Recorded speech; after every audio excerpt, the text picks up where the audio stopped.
Hi everyone, you join us on or near the 3rd of June, which is World Bicycle Day. Now, what on earth would a collection of arms and armour, specifically firearms, have to do with bicycles? Well, we don't have any bicycles in the collection. We're not a military museum, so we don't collect bicycles.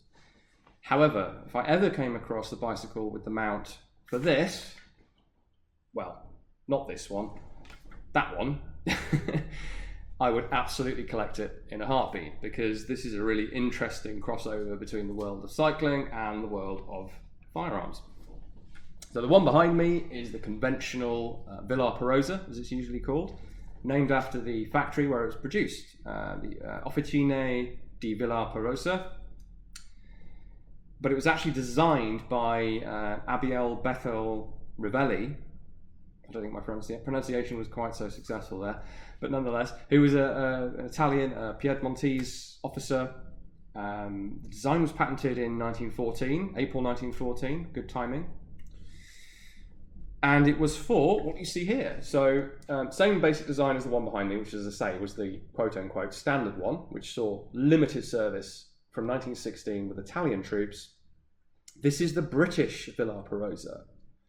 Now, we don't know a great deal about this. There is more research to be done, but it is chambered, it's beefier, heavier. It's chambered in .455 Webley automatic, which is the cartridge for the Webley automatic pistol, funnily enough.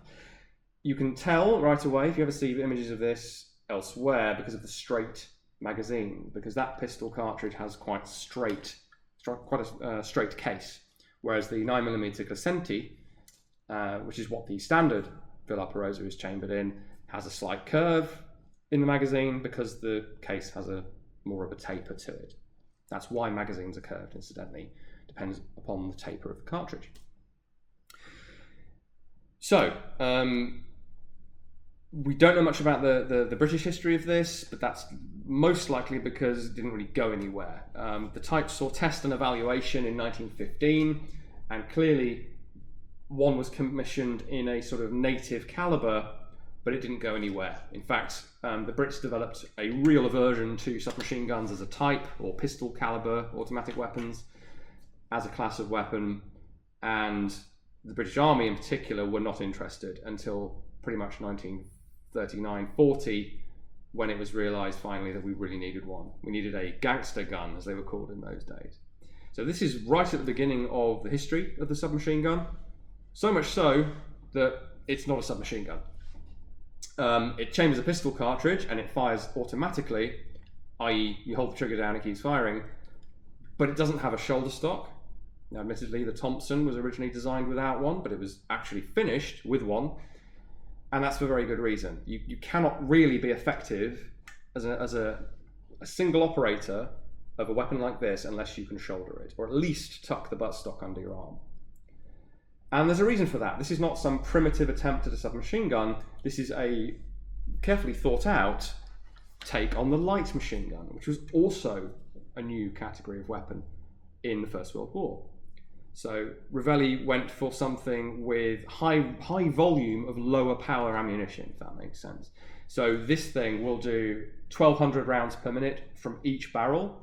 I say barrel, they're really two guns stuck together with totally independent firing mechanisms, independent cocking handles here and here, independent feed devices, independent triggers.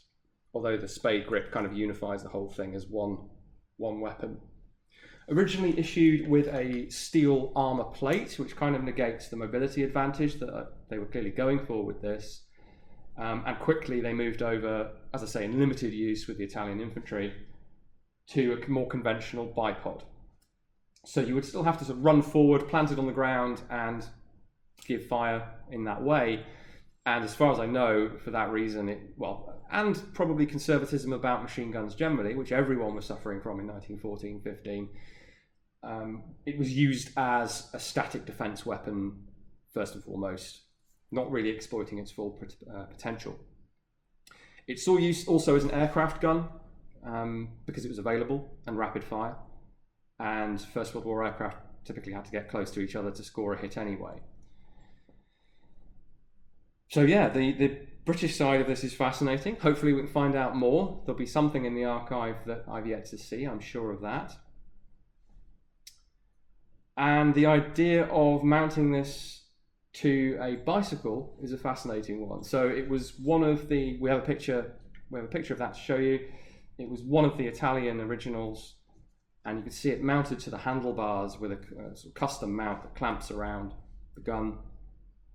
And what that would have been like to fire off a bicycle, I don't know, but I very much doubt it was intended for firing while riding.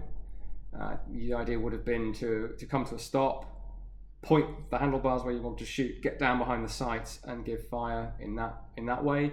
And I dare say that was partly a way of carrying it, and for any effective use you would dismount the gun from the bike and use it as a light machine gun. Having said that, in the photo the weapon has no shield fitted, no bipod fitted. So in this experiment, however long it went on, perhaps the intent was to fire from what it seems to be, to fire from the bicycle.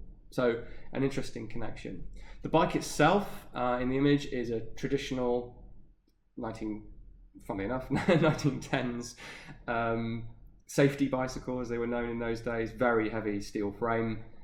This one has a folding frame to make it more portable. I guess you could sling it in the back of a truck or on the back of a horse and transport it around when you're not using it.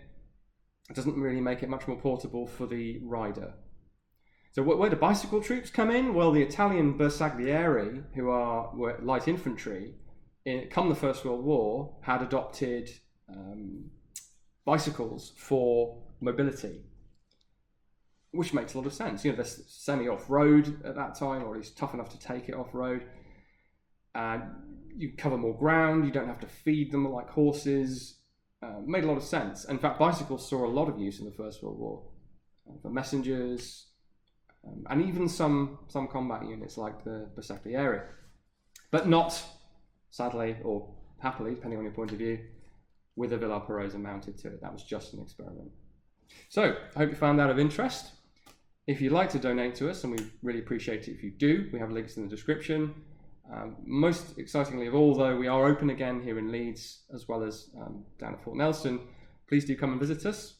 You won't see a Villar Perosa on display, but we do have lots of other interesting and quite wacky First World War era firearms on display, and our new Second World War display, Firefight, which takes the story onward a generation into the Second World War. So, thank you very much. Goodbye. See you next time.